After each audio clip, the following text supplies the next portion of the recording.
Enquête Galsen, le meilleur site d'actualité au Sénégal. L'information chez nous est partout. Mesdames, Messieurs les autorités religieuses et coutumières, Mesdames, Messieurs les honorables invités, Mesdames, Messieurs les membres des délégations communales, Mesdames, Messieurs les membres du comité de pilotage, Mesdames, Messieurs les journalistes, chers membres du mouvement Bokk Gis Gis, chers invités, Mesdames, Messieurs, nous sommes aujourd'hui réunis pour lancer le mouvement citoyen Bokk Gis Gis.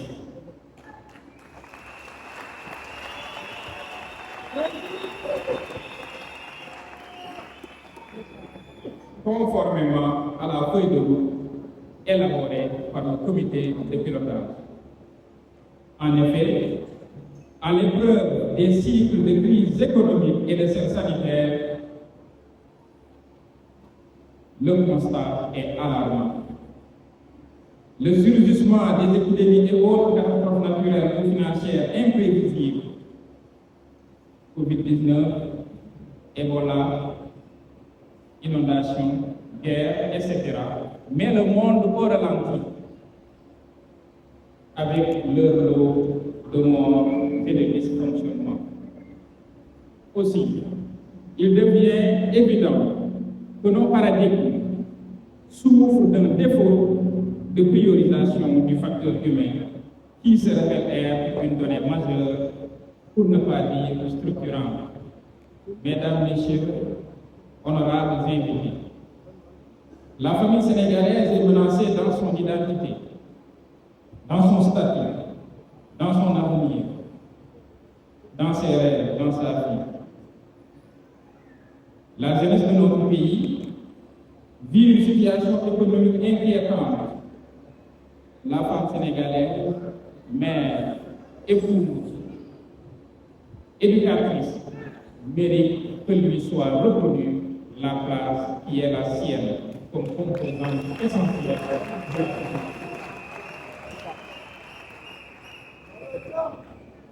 À l'aube de cette troisième alternance, les défis auxquels sont confrontés les Sénégalais et qu'ils doivent, par des voies qu'autorise la loi, relever, est celui de la mobilisation et de l'engagement citoyen, mais aussi l'installation d'institutions fortes par le biais d'une démocratie citoyenne.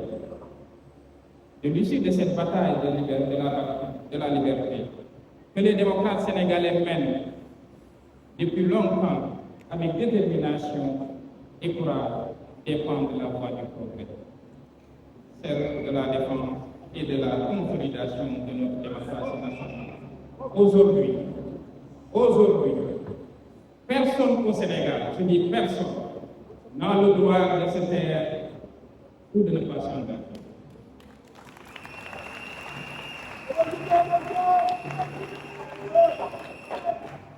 Face à cette conjoncture internationale, je dis personne n'a le droit de se taire ou de ne pas s'engager. Mesdames, Messieurs, honorables invités, nous sommes confrontés aujourd'hui à de nombreux défis, d'émination d'ordre économique, politique, culturel et social, qui exigent des solutions à la fois urgentes et surtout inédites. La réponse à ce questionnement sur l'épanouissement des Sénégalais relance la problématique du développement inclusif que nous avons traduit par le slogan « Humaniser le développement, yeesal gis-gis yi ».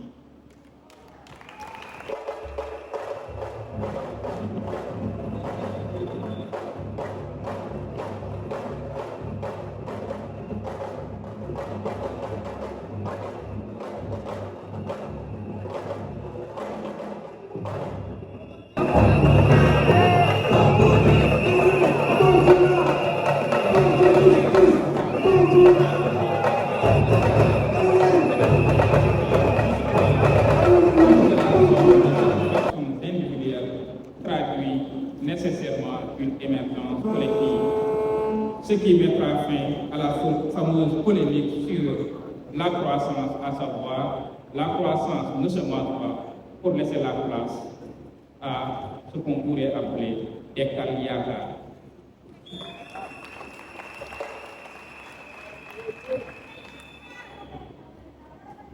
En effet, l'émergence de l'économie, de la croissance, de la connaissance et de l'immatériel et la remontée des théories du capital humain ont remis au bout du jour le rôle des individus dans le développement des nations.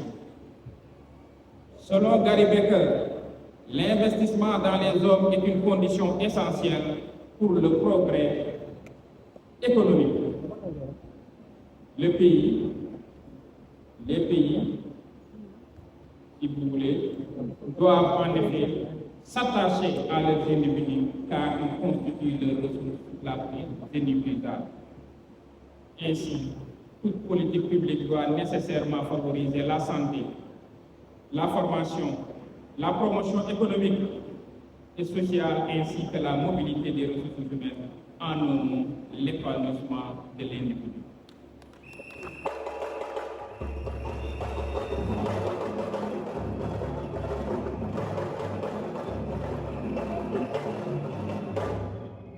L'épanouissement de l'individu, c'est là notre seul défi et le seul sens de notre engagement.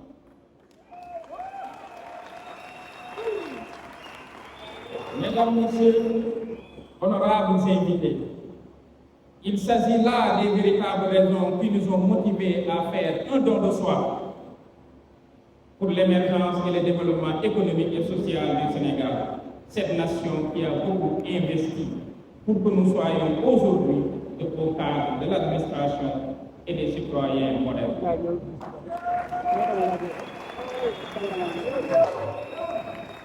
À cet effet,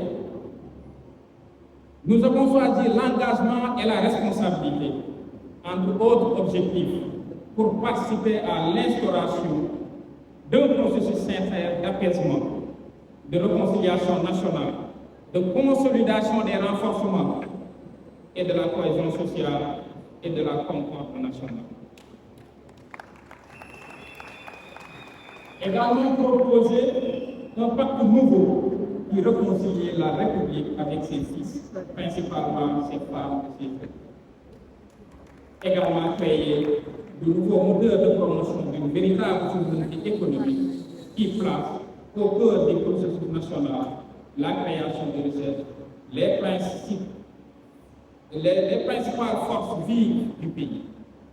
Mettre en œuvre une stratégie d'appropriation par nos peuples de nos ressources naturelles. Mais enfin, promouvoir des politiques publiques encore plus efficientes et plus adaptées à notre contexte. Mesdames, Messieurs, honorables invités, je tiens à remercier les honorables invités, le comité d'initiative, les organisateurs et les délégations communales pour l'excellente mobilisation et leur engagement à nos côtés.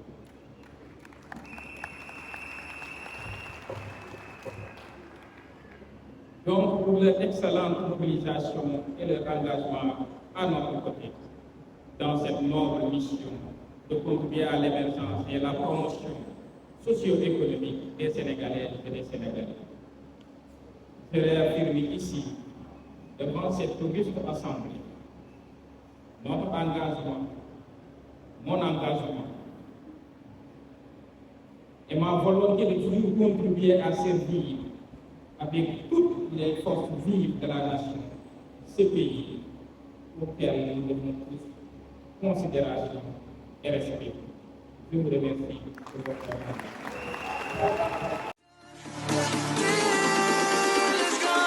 Enquête Galsen, le meilleur site d'actualité au Sénégal. L'information chez nous est partout.